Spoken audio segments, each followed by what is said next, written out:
Hello, મારું નામ છે અદિતિ ને હું કરું છું વ્લોગિંગ. તો ફરી પાછું એક નવા મિની વ્લોગમાં તમારું સ્વાગત છે. તો આજે ભાઈ સવારમાં મોર્નિંગમાં જ ટ્યુશનની શરૂઆત હતી અને રવિવાર પછી સોમવાર આવે ને એટલે ટ્યુશનની શરૂઆત થોડીક લેટ થાય, કેમ કે છોકરાઓને આગલા દિવસે સૂવા મળ્યું હોય તો બીજા દિવસે થોડીક આળસ થાય. તો આવીને પેલું કામ હોય હોમવર્ક ચેક કરવાનું. હોમવર્ક ચેક કર્યા પછી છોકરાઓને થોડું ઘણું વચાવવાનું. વાંચે સરસ એટલે આપણે એને થોડુંક પ્રોત્સાહન માટે થોડીક શાબાશીને એવું આપવું બહુ જરૂરી વસ્તુ છે. ત્યાર પછી આજે બપોર પછી મમ્મી બહાર ગયા હતા એક રિલેટિવ્સને ત્યાં, તો એટલા માટે મારે જ રિલેટિવને ત્યાં ખબર પૂછવા માટે ગયા હતા. તો મારે થોડું ઘણું કામ વધારે આવી ગયું હતું, કેમ કે મમ્મી બપોરે ઉઠે ને તો એ બધું કામ કરી દે.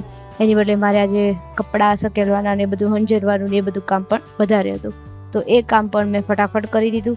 અને ત્યાર પછી આજે બપોર પછી રાતનો પ્રોગ્રામ હતો પિઝા બનાવવાનો. અમે લોકો મોલમાં ગયા હતા ત્યારે પિઝાના રોટલા ને બધું લાયા હતા અને બધું રેડીમેડ લઈ આવ્યા હતા, એટલા માટે એ બનાવવાનું હતું. અને આ વખતે કંઈક અલગ ચીઝ લઈ આવ્યા હતા તો એનો યુઝ કરવાનો હતો. પિઝા કેચઅપ એ તૈયાર લાયા હતા, બાકી હું રેડીમેડ નથી લાવતી, ઘરે જ બનાવું છું. તો એનો આજે યુઝ કરીને મસ્ત મજાના પિઝા બનાવવાના. પણ મને જે મોસ્ટ ઓફ અમૂલ ચીઝનો જ વધારે યુઝ ગમે છે, બાકી મને મિલ્કી મિસ્ટી નથી પસંદ. છતાં પણ આપણે એક વખત ટ્રાય કરીએ. અને બીજું એ કે સાંજે પિઝા બનાવતા હતા ને તો પપ્પા કંઈક બનાવતા હતા, તો એ તમારે જો જોવું હોય તો આપણા આ ફૂલ વ્લોગની અંદર યુટ્યુબ ચેનલમાં સાંજે 7:30 વાગે આવી જશે, તો જોવાનું ભૂલતા નહીં. અને નેક્સ્ટ એ કે પિઝા એટલા ટેસ્ટી બન્યા હતા ને તો પહેલાં મેં લાવ હું ચાખી લઉં, પછી મમ્મીને બધાની પહેલાં બેસાડી દીધા. આજે પહેલી વખત એવું બન્યું છે કે મમ્મી પહેલાં બેસી ગયા પછી મેં ટેસ્ટ કર્યો, બાકી બીજા બધાને જ પહેલાં જમવા બેસાડવાના હોય. ત્યાર પછી જો પપ્પાએ મસ્ત મજાનું પ્લેન બનાવીને તૈયાર કરી દીધું છે.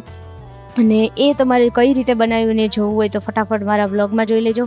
બીજે દિવસે મમ્મીને જવાનું તો એક સગાઈમાં, તો એ તૈયાર થઈ ગયા હતા. સાથે સાથે મામા એને તેડવા માટે આવી ગયા હતા. અને ટ્યુશન બધા જ મારે કરાવવાના હતા. અને એમાં એવું હોય કે જ્યારે જાય ત્યારે થોડુંક લોડ પડે, 15 છોકરાઓ એટલે એને સાચવવા થોડાક મુશ્કેલ છે.